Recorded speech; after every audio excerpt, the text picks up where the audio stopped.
Okay. I know this is the oldest and most implausible situation imaginable, but it really happened. I'd like to tell you in some complicated or unusual way how I found out my wife was cheating on me, but I can't. It was like an old cliche from a bad story. I work for an auto parts company. I make brakes. Someone has to do it, and I'm one of the lucky ones. From 4 a.m. to midnight, 5 days a week, 8 hours a day, I work on one of the most archaic machines you've ever seen. I wear safety goggles, earplugs, steel-toed boots, and a denim apron. I meet my quota every day, and if I'm lucky, I get a bonus at the end of the year. I have a nice three-bedroom house, a beautiful wife, and two children in elementary school. After 12 years of marriage, everything was going well, until today. We have 5 shoe assembly stations. They all run on compressed air. In 8 years, we've never had any problems with the equipment. Today, in the middle of a shift, the compressed air system froze up. The air used to run all our machines has to be absolutely dry. It is filtered and dried by automatic equipment that never breaks down. Well, almost never. Tonight, the dehumidification system failed to release the accumulated moisture. I'm no scientist, so all I know is that when moisture and high-pressure air collide, freezing occurs and everything stops. Instead of waiting for the problem to resolve itself, they sent the entire crew home. Unpaid, of course. You could say that my entire life was ruined by high humidity. When I opened the bedroom door, all I saw was a large hairy back bouncing on my wife, Marcy. Of course, I instinctively turned on the overhead light when I realized Marcy wasn't asleep. Damn it, Danny, what the hell are you doing home? I expected her to freak out, apologize, and be embarrassed, but all I got was an angry bitch. What the hell is going on? Oh, don't be such an idiot. You know exactly what's going on. I'm sorry you had to see that, but if you had come home when you were supposed to, this would never have happened. He would never have shown up here or I would never have seen him. The hairy back turned and now looked at me with a smirk. Marcy pulled up the sheet, half-heartedly trying to maintain her modesty. My big mistake was grabbing this guy. When he got out of bed, he was much bigger than when he was lying down. My stupid enthusiasm was rewarded with two very hard punches to the ribs. I didn't have time to hit him and was lying on the floor gasping for breath.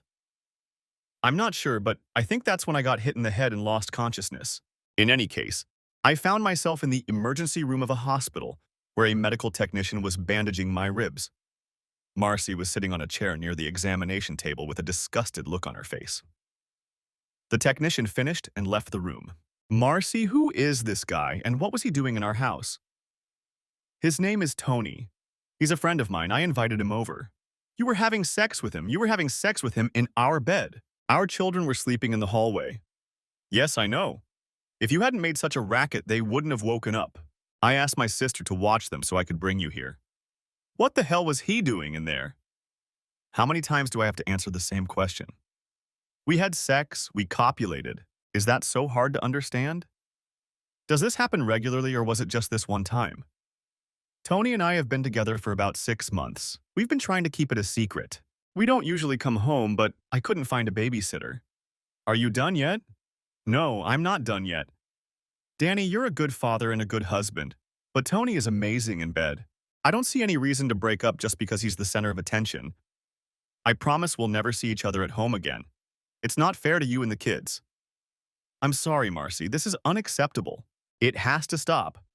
Danny, if you try to interfere in any way with my relationship with Tony, I guarantee you'll regret it. You just got beaten up and Tony didn't even break a sweat. I promise you, it will happen again. If you do anything or say anything, everyone we know will find out that your wife is seeing another man and you're too weak to stop it. All our friends and neighbors will be the first to know. I'll make sure your family knows what a pathetic loser you are. Your coworkers will start calling you a cuckold. Think twice, Danny. Your life will be hell. I bet even your kids will be ashamed of you. Do you care what people think of you? Are you going to expose yourself as a slut just to humiliate me? I'll do it if I have to, but I bet you won't risk it. Tony thinks you're a coward, and I think he's right.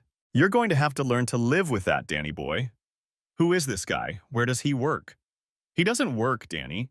He owns Continental Classics, the luxury car dealership on Lancaster Pike. You know, the place you always wanted to go but never could. That's all?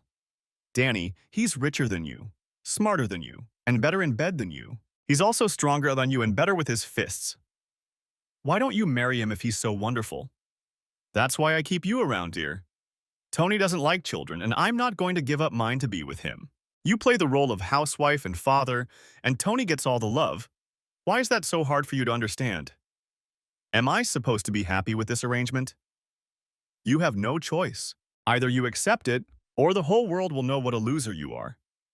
By the way, I'm moving all your things into the guest room. I guess now that everything is out in the open, we won't have to share a bed anymore. I watched Marcy get up to leave. I was glad she was going.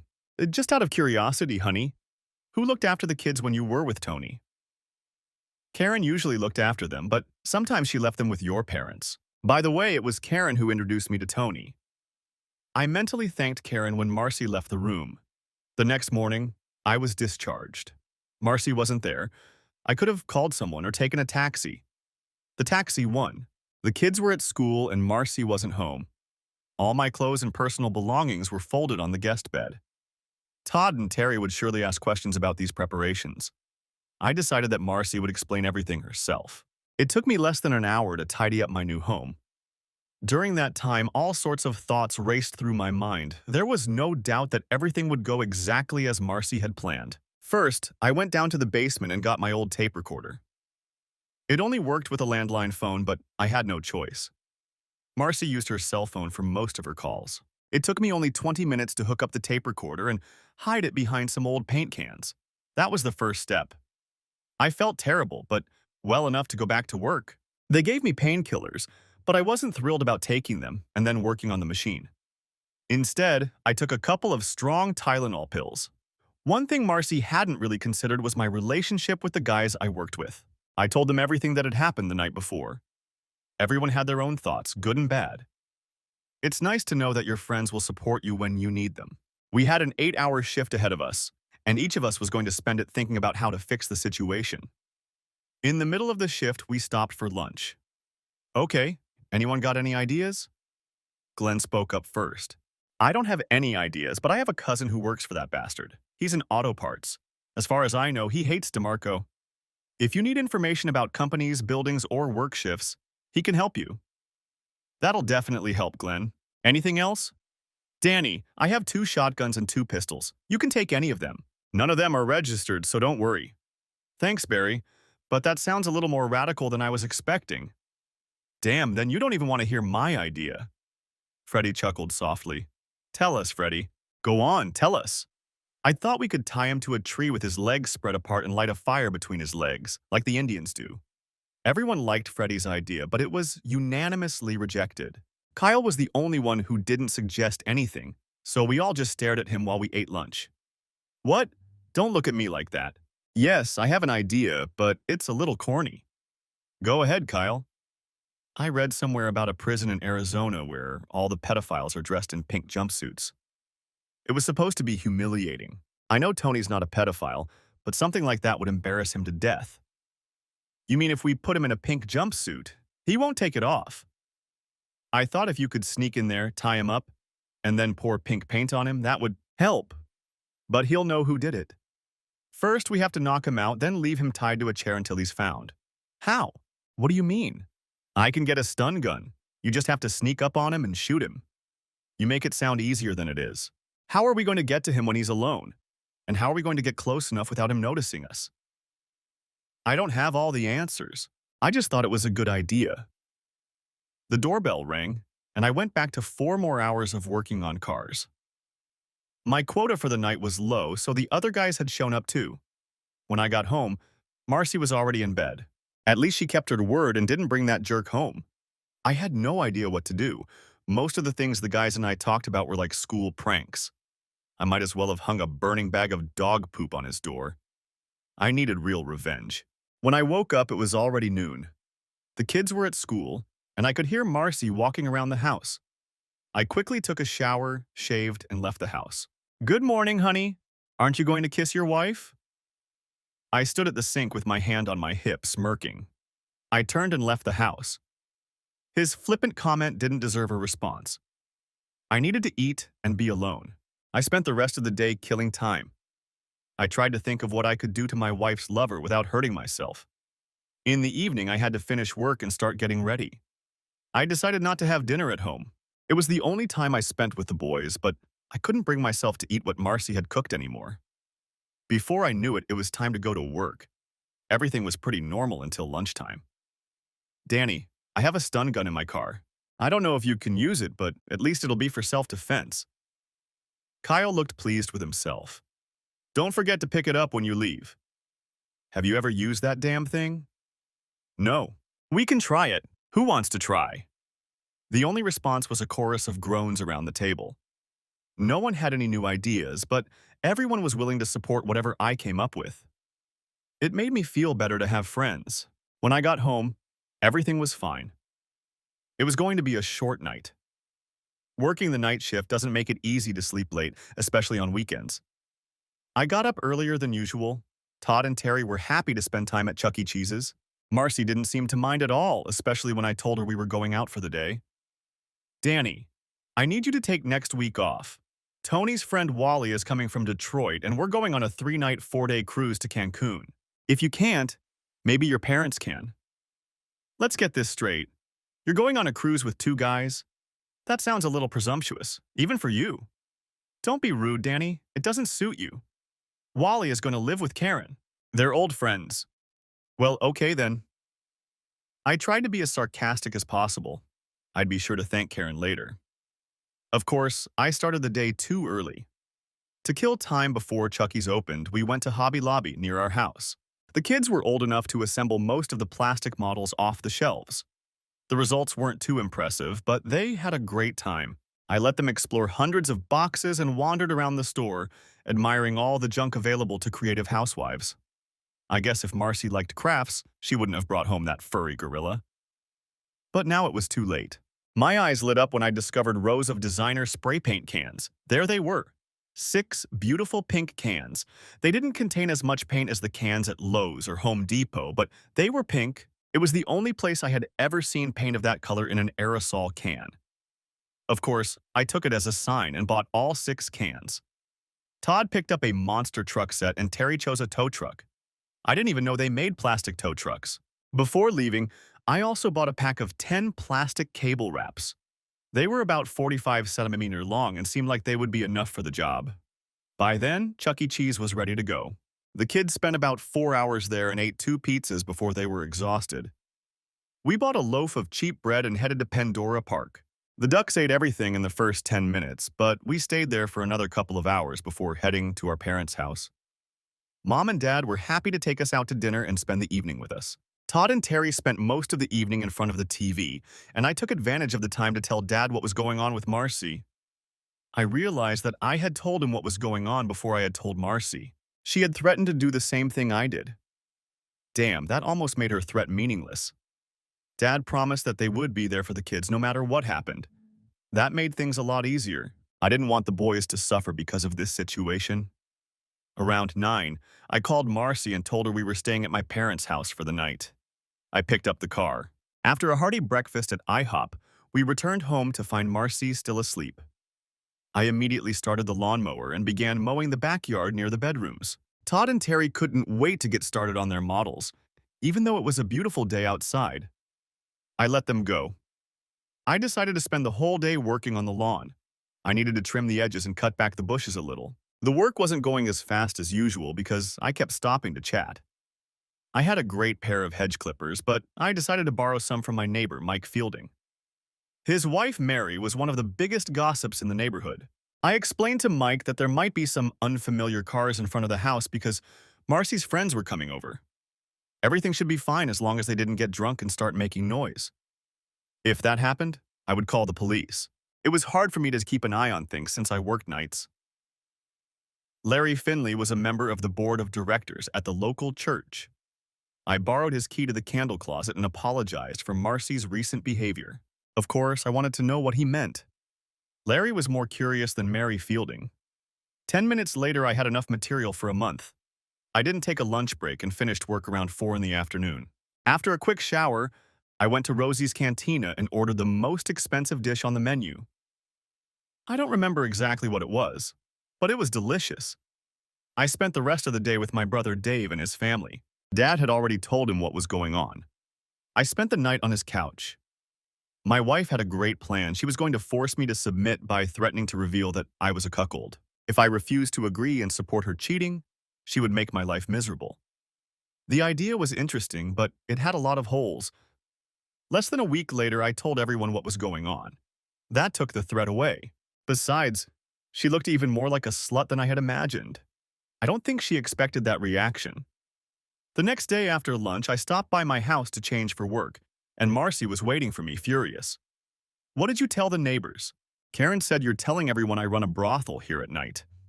"Oh shit, that's not true, Marcy. I just explained that you entertain men while I'm at work and that they shouldn't worry about it." "Well, that's not going to work. Well, who else did you tell?" "Everyone. I decided to tell them before I told you. It was easier that way. I didn't say anything to your parents or sisters. You should probably do the same before they find out." "Damn it, Danny. You're making me look like a whore." "Well, fair enough. You were gonna make me look like a cuckold." "You bastard." "I'm sorry, honey, but I have to get to work." Before leaving, I managed to spend some time with the kids. The hardest part was not being able to spend as much time with them as I wanted to. Glenn brought the best news of the evening. Continental Classics was closing at 9 p.m. on Thursday, so Tony could personally handle payroll on Friday. He hated being disturbed during payroll, so even the janitor was absent. Kyle took a few minutes to show him how to use the stun gun. No one volunteered to try it out. The plan was taking shape. If I got caught, which I expected, I was looking at jail time. I didn't care. Tony DeMarco would be humiliated. If I got arrested, I'd make sure every newspaper and TV station knew about it. The publicity would crush him, or at least piss him off enough to do something stupid. For the next few days, I only came home to sleep, shower, and change clothes. I hadn't eaten at home since the first day. Finally, Thursday arrived. I managed to start the truck with the battery, and Kyle came to pick me up. The plant manager never bothered the brake repairman much. As long as we met our quota and the quality was good, they left us alone. I liked the OSHA work requirements. With our aprons, gloves, and welding goggles, we all looked pretty much the same. At 8:30, I slipped out the back door. The guys took turns working at my station. Of course, one of the stations could have been left open, but no one cared. Breaks were common and no one kept track of them. The main thing was to create the illusion that I hadn't left. Around 9, someone quickly checked everything before turning off the lights. 10 minutes later, I put on latex gloves, left the bathroom, and entered the dimly lit office. His desk was opposite the window, so he had his back to the door. It was easier than I thought. There was a computer in front of him, and he was fiddling with an old paper tape calculator. He didn't hear me come up behind him. I hit Tony with the stun gun right on the back of his head. His body jerked, and I thought he was going to fall, so I hit him again. This time he jerked a couple of times and then relaxed. Perfect. I put 2 plastic ties on each of his legs and 2 on each of his arms. I pulled out an old tie to blindfold him. He was very obedient. I dragged a chair over to the glass window of the showroom. When his people came to work in the morning, they would have a great view of him. It turned out a nice pink color, but I had to use much more paint than I had planned. The clothes absorbed the paint as quickly as I sprayed it on. To get everything looking the way I wanted, I had to apply at least 3 coats to each area. I had just enough paint, but barely. Everything looked very beautiful in pink. When I was done, I carefully packed everything up. I hoped Tony would wake up while I was decorating him, but he didn't move. I also planned to remove the bandage from his neck before I left. I glanced at the clock several times. Time was running out, but I still wanted Tony to wake up before I left. After 5 minutes, I started to worry. I tried to check his pulse, but there was no response. Maybe I couldn't feel it because of the latex gloves. I took off the glove and tried again. There was still no pulse. I tried to feel for a pulse on my neck like they show on TV, but I couldn't feel anything. I took off the blindfold and touched the tip of his eyeball with the tip of a pencil. He didn't blink. There were no reflexes. Naturally, I panicked. I was quick-witted enough to put on a latex glove and remove everything I could touch. I hid the tie in my pocket and then cut all the plastic ties. When I removed them, traces of pink paint were visible. It looked strange. The white fur under the tie made him look like a pink raccoon. I spent another minute making sure I hadn't missed anything, then got down to business. On the way to the store, I threw all the trash I had with me, including the stun gun, into a storm drain. 10 minutes later, I was back at work. No one noticed I was gone. As soon as my shift ended, I told the guys what had happened. They were all prop guys, so I was sure no one would say anything. Freddie was very impressed. None of them seemed concerned. Kyle drove me home, and we both made a note of what time he dropped me off. I didn't get much sleep, as usual. Around 10 o'clock, Marcy burst into my room. "What have you done? What have you done, you little bastard?" Of course, I turned and looked at her in confusion. "What the hell are you talking about, woman? Tony's dead." Karen called and said he was found dead in his office this morning. "I think you had something to do with it, and I'm going to make you pay for it, you bastard." That was the second time in 5 minutes he had called me a bastard. It was clear I wasn't going to sleep anymore, so I stumbled out of bed and headed for the bathroom. I wasn't in a hurry to meet the Wicked Witch of the East, so I took a long hot shower and shaved slowly. I even put on some aftershave to tease my caring wife. I never made it to the coffee pot. There was a tall black man standing in the living room talking to Marcy. He had very short hair and was dressed in a dark suit. The bitch called the police. There was no doubt about it. I shook my head and headed to the kitchen for my first cup of coffee of the day. Marcy smiled crookedly as I settled into my favorite chair. The uninvited guest sat down as well. "Mr. Mercer, I'm Detective Darnell Green with an E. I'm here about the death of Anthony DeMarco last night. Your wife said you had a conflict with Mr. DeMarco last week, and I'd like to ask you a few questions." "Sure. I don't mind, but not here." "What do you mean? If you want to talk, let's do it in your office, not in my house. Do you mind?" I couldn't help noticing Marcy's frown. I was sure she had been hoping to join the conversation. "My car or yours, Miss Mercer? I have other things to do, so I'll see you there. Do you have a private office?" "Second floor, at the end of the building. Room 206, turn right when you get out of the elevator. See you soon." Marcy watched me put on my shoes with annoyance. I didn't have time to finish my coffee, so I poured it down the sink. As I left the house, I turned around and smiled. "I think you got what you wanted, honey." "What are you talking about? What do you mean, Danny?" 10 minutes later, he was sitting with Detective Green on the second floor of the municipal building. For the next hour, Detective Green asked all the necessary questions, and I gave all the necessary answers. I tried to be tactful, not ignoring him or showing condescension. Of course, I had to admit that I had a motive, but there was nothing I could do about it. The situation was serious, but I tried to be sympathetic and not sound like a smartass. I think he appreciated that I made his job easier, even if I couldn't give him an answer. The most interesting part of the conversation was that Tony had died of some kind of heart problem. A couple of years ago, he had a pacemaker installed, and apparently it didn't work well with the stun gun. Of course, they knew about the stun gun from the marks on his neck. I felt sorry for Tony, but at the same time I was glad. Detective Green gave me the usual "don't leave town" speech and said he would contact me after checking my alibi. I never thought I would need an alibi. It was exciting. We parted on good terms. I felt that Darnell Green was on my side. He warmed my heart. I had a snack and watched the news. There was a report about the death of a local businessman. They said he had no relatives in the area.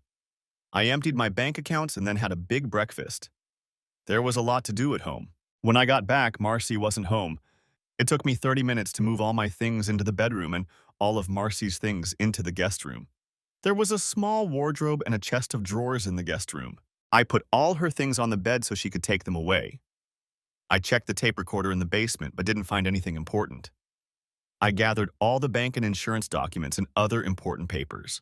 I was glad that Marcy's Volvo was registered in my name. That would make things easier. I put everything in a folder and placed it under the front seat of my truck.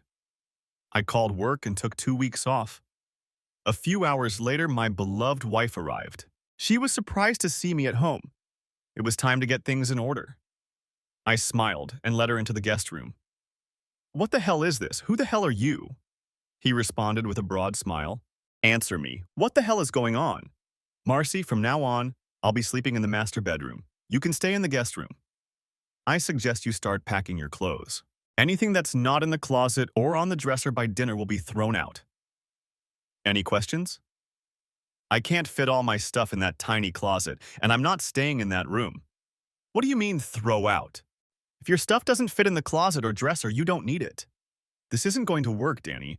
I don't know what game you're playing, but it's not going to work. You're dead.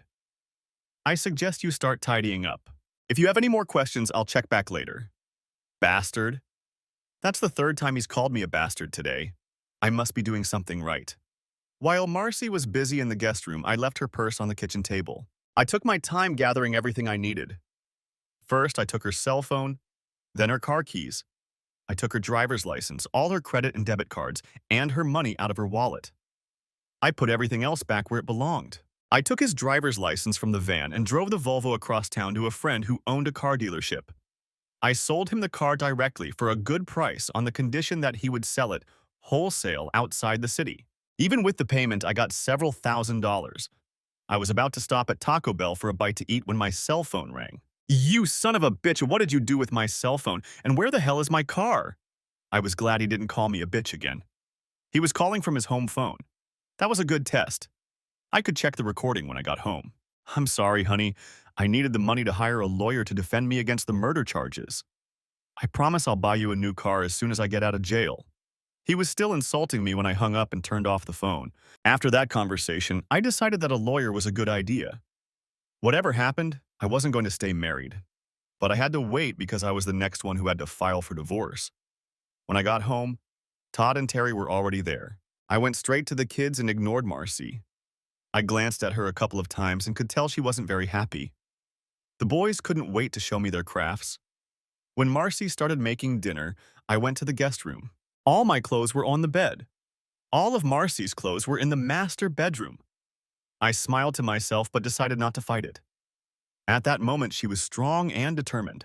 Marcy told the boys to wash the dishes after dinner, and I went to the guest room to put my things away again. I really wanted to throw all their things away, but that seemed too childish. Tonight, I treated myself to dinner at Red Lobster. Money wasn't an issue because I still had some left after paying the divorce lawyer's deposit. The shrimp and lobster combo was excellent, but the cheese rolls were still my favorite. After dinner, I turned my cell phone back on. I was hoping someone from work or Detective Green would call, but no such luck. The first call was from my wife. Danny, how do I get to the store? We need milk and a few other things. I'll give you a ride when I get home. Try to do your shopping on Saturdays when I'm not working. It's easier for me if you don't have to go shopping yourself. I'm getting a call. I have to go. Talk to you when I get home. The second call was from Kyle. Detective Green talked to the entire team, individually and as a group. All of their statements matched. Tom Tingle, the floor manager, was the most vocal. He insisted that I couldn't have missed work. He kept a very close eye on all of his employees and could vouch for me being there all night. I knew he wasn't that smart. If a criminal investigator wanted to prove that I killed Tony DeMarco, I'm sure he could do it. I didn't think anyone would be interested. I got home just in time to put the kids to bed. Marcy was sitting on the couch with a glass of wine. I took a cold Foster's beer out of the fridge and settled into the armchair. The TV wasn't on, so I decided it was a good time to talk to Marcy. So, Marcy, how's the plan to turn me into a weakling and a cuckold coming along? That was the end of the conversation. He finished his wine, got up, and went to his room. I thought he wanted to talk. Apparently, I was wrong.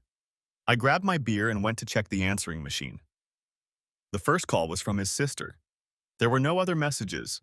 Apparently, Marge knew about the affair with Tony and was supporting Marcy in every way she could. That was useful to know. The next call was to Marcy's mother, and it was a little different. Her mother had no idea what was going on. Her daughter had convinced her that Tony was Karen's friend and that I was jealous because I had been trying to sleep with Karen for years. Tony lectured me, and I got angry. He didn't say I had killed him, but I'm sure he figured it out. He called the cell phone company to see if they could make them replace the phone he had taken from me, but to no avail. Then he called the highway patrol and reported that I had taken his driver's license. They told him to contact the police. She called the bank to request a new credit card, but they told her the account had been closed. I have to say, she was a very busy girl. The last call on the answering machine was for Karen. Karen lived a few houses down from us, so I don't understand why they called instead of meeting up. Of course, it was meant for me. From that call, I learned two important things: that Wally was still on his way from Detroit and that Marcy was going to lay low until he arrived. The next morning, the boys and I got up early. We left the house before Marcy woke up. We returned home after lunch, and Marcy insisted that I drive her to the grocery store. She needed to buy a few things, and since she no longer had a car or driver's license, it was up to me to take care of it. In the evening, while she was preparing dinner, I checked the answering machine. Wally had arrived and called Marcy first thing. The conversation was interesting. He believed everything Marcy had told him and swore revenge. Wally and Tony had grown up together, and he didn't want things to stay that way. He gave Marcy a phone number where he could be reached and asked her to call him the next day when she had a chance. Marcy immediately called Karen and excitedly told her how happy she was. She couldn't believe it was the same woman he had been married to all these years. The change was so sudden and complete. I couldn't imagine she had done anything so bad to deserve that unless she had killed her lover. Before going to bed, I went out for a hamburger. Of course, the lawn needed mowing again, so I had a good excuse to avoid Marcy the next day. Around 11, Marcy's parents came to pick up the kids. I didn't know they were planning to stay the night with relatives, but I decided not to argue. Tomorrow was a school day, and Grandma Wilcox promised they'd be on time. I couldn't wait to check my phone, but first I had to eat lunch since I had skipped breakfast. After a quick shower, I headed to Dennis. Marcy didn't say a word about me not eating at home anymore. Marcy and Wally had come up with a plan to avenge Tony's death. It was all a bit comical. I think if I hadn't known what was going on, it would have looked different. After Marcy and I went to bed, Wally was going to sneak into the house through the sliding door on the back porch. She promised him she would leave the door open. If everything went according to plan, it would look like I had been shot during a robbery. Marcy and Karen would call 911 if they heard a gunshot. I know it sounds silly, but at that moment I remembered that I hadn't changed the beneficiaries on my insurance policies. As I left the house, I kissed my wife ironically and she gave me the middle finger. I had dinner with my parents and spent the evening there. Before leaving, I borrowed a snake charmer from my father. A short-barreled 20-gauge shotgun would be perfect for an evening party. When I got home, Marcy was already in bed, but the light was on, so I assumed she was reading. There was only one call on the answering machine from Karen. She bragged about how good she and Wally had been in bed all day. Before saying goodbye, she promised Marcy she'd be ready by evening. It took me about 20 minutes to replace the shotgun shells with rock salt. I had a bag full from last winter. I didn't want to kill Wally, just slow him down. Hell, I didn't want to kill Tony either. I hoped Wally didn't have as bad a tick as Tony. I wanted to check the back porch door, but I was afraid Wally would see me. I had to assume Marcy had left it open. I stripped down to my underwear and rummaged through the blankets on the bed. It would have been nice to have a cup of coffee, but there wasn't any, so I decided to make do with Coca-Cola. I waited, sitting in a chair with my cell phone in my hand. He didn't show up until after midnight. As soon as I saw him on the patio, I called 911 and reported that an intruder had broken into my house. I tried to say that I was afraid for my life. I didn't hang up. The patio door opened silently, and Wally appeared in the doorway. I waited until he was completely inside and fired the first shot. I aimed for his lower body because I didn't want to accidentally kill the son of a bitch. The first shot knocked him back onto the patio.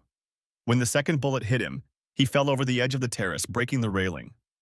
I realized I hadn't killed him because he squealed like a pig. The rock salt must have hurt him badly. I was surprised at how loud the shot sounded in the house. My ears were ringing like I had a fever. I turned on the light, and a few seconds later, Marcy was standing in the living room screaming. She was really screaming, but I couldn't understand what she was saying. I went over to check on Wally and saw a Ruger 22 automatic pistol with a silencer on the floor. Marcy was still screaming, and I pointed the gun at her. She quickly fell silent and ran out of the room. It looked like Wally had broken his ankle when he fell. Some guys are lucky. 10 minutes later, the first police officers arrived. There was no discussion. I lowered the gun so there would be no misunderstanding about what was happening.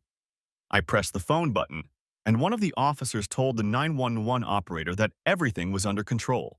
They asked who else was in the house, and I told them about Marcy in the bedroom. They brought her out into the living room and realized they had made a big mistake. Her mouth was wide open. I tried to close it, and the police officers tried to gag her. None of us could do it. Finally, a female officer in uniform took her by the arm and led her outside. I noticed Karen walking with some other neighbors. I smiled at her and slowly traced my index finger across her throat. She turned and quickly walked away without returning my smile. The ambulance for Wally arrived at the same time as Detective Green. He smiled when he saw me, and I smiled back broadly. I wasn't trying to be smart, but I couldn't help it. The Amazon police officer took Marcy into the house so she could get dressed. She had calmed down a little. Once we were all dressed, we headed back to the police station. I insisted on riding in a separate car, and Detective Green allowed me to sit with him. We didn't talk on the way, but he looked at me and smiled again. When Green let me go, it was already dawn. We had only talked for about 30 minutes, but I hadn't slept all night. I felt like I was in Guantanamo because they kept making me drink coffee. One of the black and white cars took me home. I was a little disappointed because I expected to see yellow tape around the house. But it looked as if nothing had happened. The rock salt hadn't even broken the glass door. Apparently, Wally had caught most of it. I figured it would take about an hour to repair the broken railing. I rushed to bed and didn't get up until lunchtime. After emptying my bladder, I staggered into the kitchen and found my friendly detective sitting at the table reading the newspaper and drinking freshly brewed coffee, which I realized he had made while I was asleep. I had already drunk all the coffee I wanted the night before, so I limited myself to a large glass of orange juice and sat down opposite him. I had no idea how he had got into the house. "You're a fine man, Mr. Mercer." He didn't take his eyes off the newspaper. I didn't know how to respond, so I kept quiet. I couldn't tell if he was playing games with me or not. He finished his coffee. "Detective Green, I need to take a shower, shave, and eat something. I'll pay if it's against police rules. Take your time, Danny. I've got all day." As I headed for the shower, I wondered when he would fall asleep. Lunch consisted of 2 large smoked pork sandwiches. Green even left me a beer. Neither of us said a word, and after a while the silence became unbearable. "You really want to ask me some questions, don't you, Mr. Mercer?" Funny, I was thinking the same thing. My detective friend motioned to the bartender and ordered 2 more pints of beer. "I've been asking you questions all night. Now it's your turn." "Well, for starters, where's my wife?" "She's still with us. She'll be in court this afternoon." I finished my beer. "Your wife's parents got her a lawyer." I hadn't expected that turn of events. Now I had hundreds more questions, but the problem was that the more questions I asked, the more I risked giving myself away. I decided it was best to back off. It was good to see that Marcy's family was there for her because I wasn't planning on staying. "I don't have any more questions, Detective Green, but if you want to talk, you can start any time." He took a big gulp of beer and laughed, not too loudly, but he laughed. "One more thing. You weren't eavesdropping and you probably didn't record your wife's conversation with Mr. Williams, right?" "You mean Wally?" That made me cringe a little. "If I had such a recording, would you want it?" "I don't know yet. If everything goes the way I think it will, it won't change anything. But if any of them have a good lawyer, it's possible." "If I had such a recording, would I be in trouble?" "You're right. I'm just trying to make my job easier. I'll see what I can do without a recording that may or may not exist." I nodded my thanks. "Danny, I think I'd better take you home. Your kids will be home from school soon, and they need their dad." We pulled up to the house just as the school bus was dropping off Todd and Terry. They came over, and I introduced them to my new detective friend. They wanted to see his badge. Everything looked pretty cute until Green leaned forward and asked, "So which one of you built the tow truck and which one built the monster truck?" "I built the truck," Todd shouted, puffing out his chest. "I built the tow truck. Want to see?" Terry was just as proud. "Maybe I'll see them next time. I gotta go now." He left me standing there in a daze and walked to his car with a big grin on his face. The bastard knew about the pink paint. He had me by the balls, and there was nothing I could do about it. That evening, we ordered pizza. The boys didn't ask where their mother was. After dinner, Marcy's father called and said he needed help raising money for bail to get her out of jail. I tried to be as polite as possible, but I refused. I'm not sure he understood what was going on, but at least he was trying to be a good father. I asked him where he was going to live. He hesitated a little, then said he would stay with them. The boys and I loaded all of Marcy's things into the van and took them to their house. It was easy to take all of her things. When we got home, I saw a U-Haul truck in the driveway of Karen's house. The next morning, it was gone. Marcy didn't call me. I read the papers every day to find out what was going on. No one told me anything. In fact, I felt like I was being kept out of the loop on purpose. There was no trial either. Marcy put all the blame on Wally. Wally said it was his idea. In the end, they both admitted their guilt. Marcy got 3 to 5 years for conspiracy to commit murder. Wally got 5 to 10 years for attempted murder. Because of the silencer Wally had, the feds were called in. They decided to wait until Wally served his first term before making any changes. Detective Green didn't need the tape and never mentioned it again. Karen disappeared and was never heard from again. My father was happy to have his gun back and promised to lend it to me if I ever needed it. He laughed when he said it. I asked Marcy to file for divorce as soon as my sentence began. She didn't argue. I figured she didn't want to talk to me because I hadn't seen her or talked to her since the night I shot Wally. I sold the house and moved back in with my parents. I couldn't work and take care of the kids by myself. The guys at work were happy to have me back. For some reason, they offered me a day shift, but I declined. Every month, I drove the boys to the women's prison in Mansi to visit their mother. I waited in the car because they usually spent less than an hour there. Sometimes when the weather was nice, the visits took place outside. I could park and watch them through the metal fence. I never asked them about their visitors and told them not to tell me anything. Everyone seemed fine with that. Everything was going smoothly until I got a phone call. Hello? Is this Daniel Mercer? Yes? My name is Angela Hawkins. Detective Darnell Green told me to call you. We need to discuss something. I know, Detective Green, but why do you want to talk to me? Tony DeMarco was my brother. Damn. Just when I thought all that shit was behind me, this happens. I don't think that's a good idea. I'm sorry for your loss, but there's nothing I can do to help you. I hung up before he could say another word. 2 days later, he called again. Daniel, I'd really appreciate it if you could come see me. I have something to tell you. Detective Green says you're a smart man. Where would you like to meet? I'd prefer to meet at the car dealership, but you can choose any place that's convenient for you. It took me a few minutes to come up with something. Let's meet at the car dealership on Saturday at 10 in the morning. I'll bring my 2 sons with me. They love looking at old cars. I didn't know what that meant, but I felt more comfortable in a public place with children. I wasn't using them as a shield or anything like that, but I figured she'd be less likely to take a chance with them around. I had no idea what kind of grudge this woman might be harboring. If she was Tony's sister, she was probably Italian. And if she was Italian, she was probably hot. And if she was hot, she had to be careful. At that point, I decided I was thinking too much. I needed a beer. I called Detective Green and asked what was going on. He laughed and told me to meet her and stop worrying. Easy for him to say, he didn't kill his brother. Continental Classics was a large and impressive facility. In addition to the main showroom, they had 2 large buildings in the back where cars in need of restoration or waiting for a spot in the showroom were stored. I was surprised when we walked into the shop and saw that they were having a grand opening. I hadn't expected that. There were a lot of things I didn't know about. Terry and Todd seemed torn between the cars and the gifts.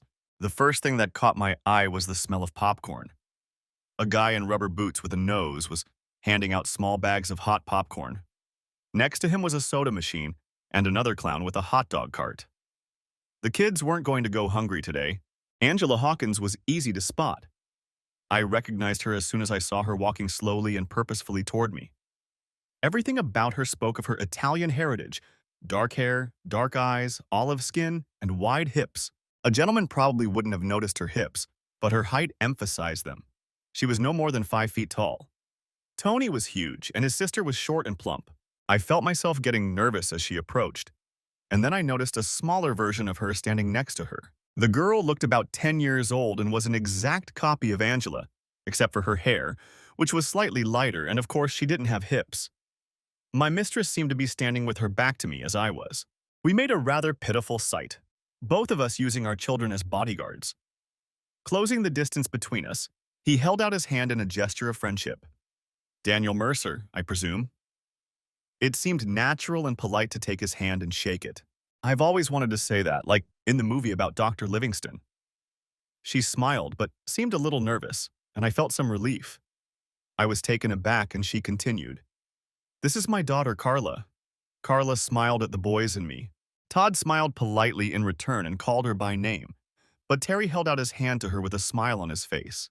Carla, while I talk to their father, show the boys around the house. Terry immediately followed Carla into the display area while Todd headed for the hot dog stand. I took that as a good sign. Can we talk down here or upstairs in my office? You choose. I think the office would be fine. Those were the first words that came out of my mouth. As we walked toward the stairs leading to the second floor office, I noticed that several employees were looking in my direction and discussing something. Angela noticed it too and smiled when she saw my confusion. All the salespeople on the floor were wearing blue bowling shirts, especially for the opening, so they were easy to spot. Unfortunately, they all seemed more interested in me than in the customers. One guy in the back of the building smiled broadly and gave me a thumbs up. I smiled back, but felt a little nervous. Detective Green didn't tell you anything about my situation. I didn't answer, just shook my head. I don't want to bore you with my life story, but I think you need to know a little. Tony was my brother and my only relative. I have no other relatives. When Tony died, he didn't leave a will. Since I was his only relative, I inherited his business. The executor took a nice chunk for himself, but I still got more than I expected. I was glad that someone had come out ahead in all this mess. As she was explaining everything to me, I noticed that she had a pierced ear and was wearing a wedding ring. She had a small silver cross hanging around her neck, but it was hard to see because my eyes kept wandering to her cleavage. I started thinking about how long it had been since I'd had sex when she interrupted me. Mr. Mercer, are you listening to me? It was a trick question. He smiled when he asked it. I'm sorry. I was just admiring your cross. She told me to look her in the eyes and pay attention, then slapped my hand. Would you like a beer? I'd love one. There was a mini fridge next to the table, and she had to bend over to get the drinks. One moment I was forced to look at her cleavage, and the next I realized she had a beautiful ass staring right at me. She didn't try to explain anything to me. She was just trying to seduce me. Maybe she didn't mean to, but it worked like a charm. He opened the can and handed it to me, trying not to lean over. We drank several glasses without saying a word. Well, Mrs. Hawkins, I'm glad you're all right, but I don't quite understand why I'm here. I need to get back to the guys before they start worrying. You can call me Angela, and I can call you Danny? Sure. Are we done? Of course not. Sit there and don't move until I'm done. Detective Green said you'd understand. I didn't answer. If I kept quiet, it would be over sooner. Tony was a bastard. He was a bad son of a bitch and he deserved to die. Oddly enough, I wanted to thank you. It was a trap. The damn detective had set me up. Was there a wire in the room or did she have a microphone? The microphone must have been hidden in her bra. Damn, I looked at her cleavage again.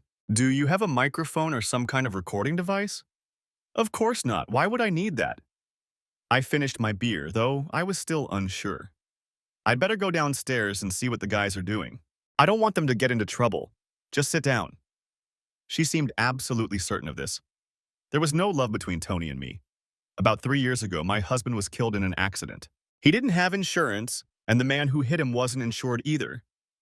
I was left without a job and had to raise my daughter. Tony was my only relative, so I asked him for help. He paid for part of my husband's funeral expenses, and that was it. He didn't even answer my calls. So you're saying that his death was a blessing for you? Yes, and apparently for you too. Maybe we should both be grateful for what happened and leave it in the past. Angela smiled and finished her beer. You don't want to talk about this anymore, do you? I nodded and started to get up from my chair. I need your help. Only you can help me. What can I do for you? I want you to come work for me as my CEO. You're crazy. I don't know anything about the car business, especially luxury cars like yours. I know. I have people who take care of that. Why do you need me? Angela seemed a little nervous. She looked down at her feet, then at the walls. Her eyes darted from side to side as she tried to form a few words. Did you see how my people looked at you when you came into the office with me? Yes, they weren't smiling. Everyone thinks you killed Tony. Not only did you kill him, but you made him a laughingstock. Everyone was afraid of Tony. Now it seems they're afraid of you. Their fear is like respect. Do you understand what I'm saying? They don't respect you? No. They cheat me left and right, and there's nothing I can do about it. I'm not smart or strong enough to keep them in line. What's in it for you? Mostly just being here. After a while, we'll both know this business well enough to control the situation. Until then, I need you to intimidate them. I'm a good guy, Angela. That's why Tony and my wife tried to take advantage of me. She looked a little calmer. They didn't do a very good job, did they? For some strange reason, I found that funny and laughed a little. For the next 30 minutes, Angela and I discussed the terms. She was satisfied with my salary and the benefits I received at the factory. If things didn't work out, I could always go back. I didn't really want to go back. I wanted things to get better. When we got back downstairs, Todd didn't look too good. Too many hot dogs and soda.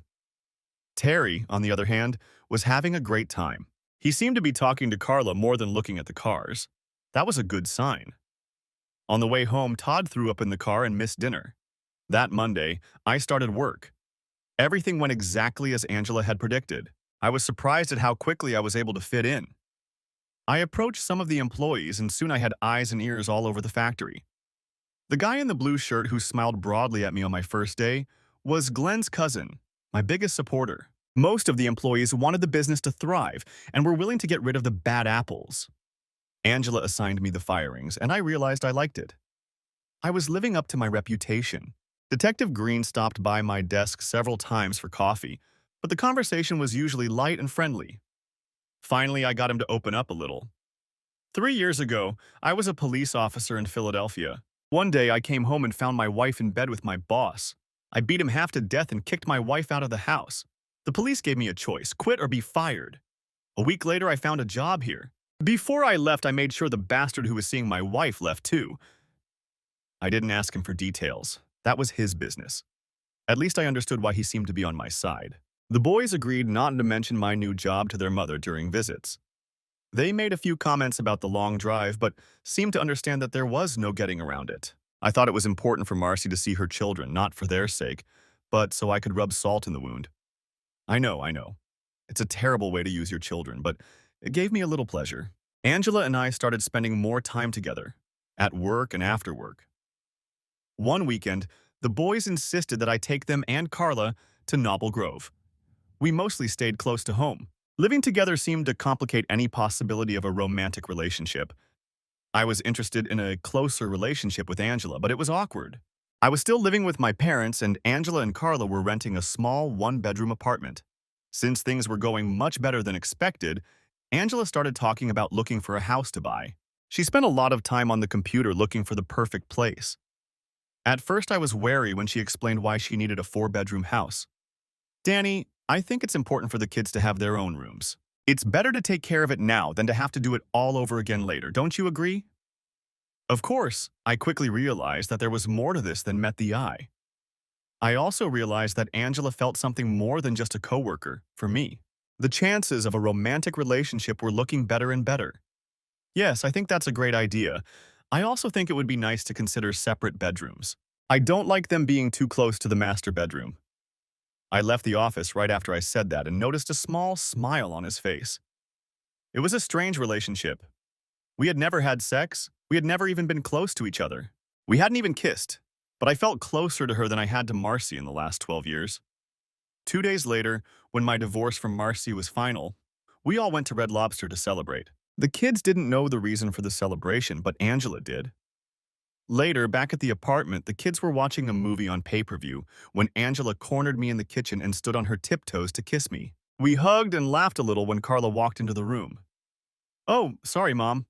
Turning to leave, she added, "Just in time." When we returned to the living room, Carla was whispering something in Terry's ear and they were both smiling. The rest of the evening, Angela and I acted normal, but I was eagerly awaiting what would happen next. The next day, while the kids were at school, Angela and I had a long lunch and returned to the apartment. We were both full of energy. We didn't get back to work until just before quitting time.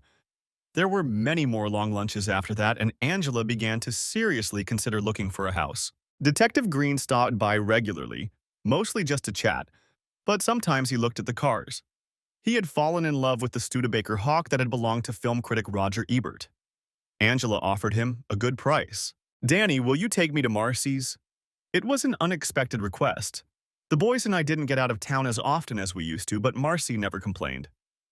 "Is there a special reason?" "Closure. I need closure." I never understood what that meant. I knew all the words to describe it, but the concept itself eluded me. "Do you want me to go with you?" "Just take me there. You don't have to stay while I talk to her." When we arrived in Muncie, it was a warm, sunny fall day. Visits with inmates took place outside, so I parked by the fence. 10 minutes later, Marcy and Angela came out to the walking area and sat down at one of the tables. They chatted and smiled like old friends. After 5 minutes, things got interesting. The smile disappeared from Marcy's face.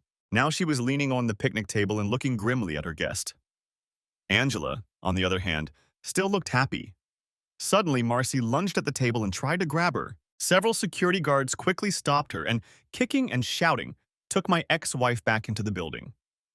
Angela turned, looked at me, smiled, and shrugged before leaving the visiting area. She was still smiling as she walked to her car. "What was that?" "Your ex-wife is a very touchy bitch." Angela seemed to be giggling to herself. We drove a few miles, then she turned slightly, pulling her seatbelt tight. I introduced myself, and she seemed happy to see me. Everything was fine as long as she thought I was on her side. I admit, I tricked her a little at first. "What do you mean?" I told her I came from Baltimore to get revenge. She found that amusing because she thought I meant you. Of course, what I really meant was that I was going to get revenge on Tony by taking over his business. But you can get revenge on a dead man, can't you? Okay, but why did he get so angry? He wanted details: when, where, and how. Of course, I knew he was talking about you. Now I was interested. I told her it would take a long time and asked if she wanted me to keep her in the loop. She eagerly agreed and insisted that I tell her exactly how I was going to do it. When I told her how I was going to do it, she got angry. She went crazy. She was furious. It was magnificent. Okay, okay. How the hell are you going to kill me? Okay, how the hell are you going to kill me? Now I want to know. Her smile grew even wider. I told him I was going to do it with you until we died. And that was it? Yeah, funny, isn't it? I thought he'd get angry, but I didn't expect that. For a few moments, we were silent. We were both smiling. I was very proud of her. When are you planning to start this round? As soon as we get to the next motel, silly. 2 months later, Angela and I got married. It was a small ceremony in the backyard of our new home. Angela sent Marcy a wedding invitation with a little note inside. "Everything is going according to plan. He should die in 40 or 50 years. Thanks for watching. Hope you enjoyed it. Subscribe to my channel and watch the next video.